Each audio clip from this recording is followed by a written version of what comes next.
खत्म होने से लेके अभी तक प्रशासन का कहीं न कहीं दोहरा रवैया रहा।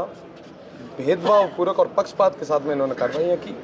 कई सारी गाड़ियों को बिना किसी रीज़न के जब्त किया गया। पोलिंग वाले दिन एजेंट्स के साथ में कई जगह हाथापाई हुई, मारपीट हुई, कई जगह अप्रिय घटनाएं हुई। प्रशासन आँख मूंद के सो रहा था। मैं आपको कहना चाहूँगा कि साहब कतई ये चीज़ें स्वीकार्य नहीं है। मैंने जैसे ही चुनाव शुरू होने हो थे उस समय लगभग 420 बूथों की लिस्ट दी थी कि ये सेंसिटिव है, पर उन बूथों पे किसी तरीके की कोई कार्रवाई नहीं की गई और अलग अलग जगह पे अलग अलग लोगों के साथ में इस थार का सौहार्द बिगाड़ने का प्रयास किया गया। मैं उसके विरोध में आज तमाम उन लोगों के विरोध में कार्रवाई करवाने के लिए आया हूँ, क्योंकि अभी तक प्रशासन ने किसी तरीके की कोई कार्रवाई नहीं की है और मैं चाहता हूँ कि जो दोषी है वो गिरफ्तार हो और निर्दोषों को न्याय मिले। मैं आपको बताना चाहूँगा कि सब प्रशासन के साथ अभी वार्ताओं का दौर चल रहा है और जैसे ही कोई निष्कर्ष निकलता है जल्दी बिल्कुल। कल मैं कंट्रोल रूम में ही था। सुबह से लेकर शाम तक कई जगह ऐसी घटनाएं हुई।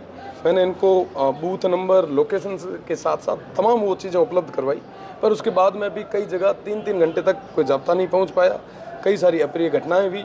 कल जो वोटर्स जो प्रवासी थे वो बाहर से आ रहे थे, उनकी गाड़ियों को रुकवाया गया, उनके साथ अभद्र व्यवहार किया गया और मुख्य रूप से जहाँ पे शांतिपूर्ण तरीके से सब चीज़ें होनी चाहिए थी वहाँ पे लॉ एंड ऑर्डर को पूरे तरीके से ख़राब किया गया। तो उन तमाम लोगों के खिलाफ कार्रवाई होनी चाहिए। बायतू के अंदर कई सारी घटनाएं हुई, जिसके अंदर एक घटना के अंदर कई सारे युवाओं के साथ मारपीट की गई।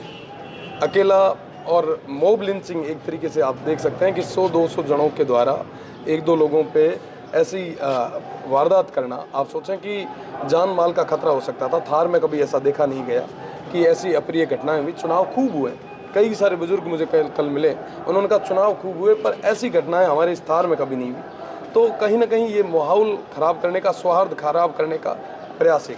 मैं कहना चाहूँगा कि बालोतरा के अंदर बायतू विधानसभा आती है। बालोतरा ज़िले में मेरे 3 ज़िले हैं, बाड़मेर, जैसलमेर और बालोतरा। बायतू कॉन्स्टिट्यूंसी के अंदर सबसे ज़्यादा संवेदनशील बूथ थे।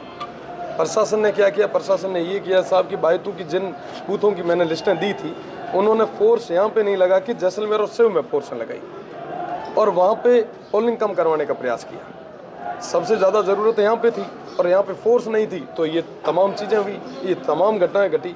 आपको कहना चाहूँगा कि कल 100 से ज़्यादा बूथों पे फर्जी पोलिंग हुई, बूथ कैप्चर के प्रयास हुए, हर तरीके के वो साजिश और षड्यंत्र हुए जो कहीं ना कहीं एक कम्युनिटी के अंदर, एक सोसाइटी के अंदर नहीं होने चाहिए।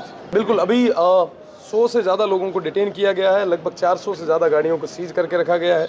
कई सारे FIR हमने दे दी है पर अभी तक दर्ज नहीं की गई है। मैं तमाम उन चीज़ों को लेके आया हूँ और मुझे लगता है कि आने वाले समय में ये काम होंगे। अगर नहीं होंगे तो ये धरना जारी है। इस तरीके से चुनाव को प्रभावित किया गया है। आपको बताना चाहूँगा कि हर संभव इन्होंने प्रयास किया कि कैसे भी करके ये चुनाव जो है अलग डायरेक्शन में चला जाए। लोगों ने इस चुनाव को विकास और मुद्दों से हटा के जातिवाद पे ये चुनाव ले आए, क्योंकि उनको पता था कि रविंद्र जीत जाएगा। हार की बौखलाहट कहीं ना कहीं ज़्यादा थी, पर मुझे थार की जनता पे, बाड़मेर, जैसलमेर और बालोतरा की जनता पे विश्वास है कि उन्होंने इस चुनाव को सौहार्द के साथ में आगे बढ़ाया और उन्होंने विश्वास जताया। तमाम पॉलिटिकल पार्टीज जो कहीं ना कहीं अभी बौखलाई हुई है, जिनको हार दिख रही है, वो बौखलाए हुए तमाम हर तरीके के साजिशें और षड्यंत्र कर रहे हैं और उनका जवाब कल जनता वोट की चोट के साथ दे चुकी है और 4 तारीख को पेटियां खुलते उनको पूरे तरीके से जवाब भी मिल जाएगा।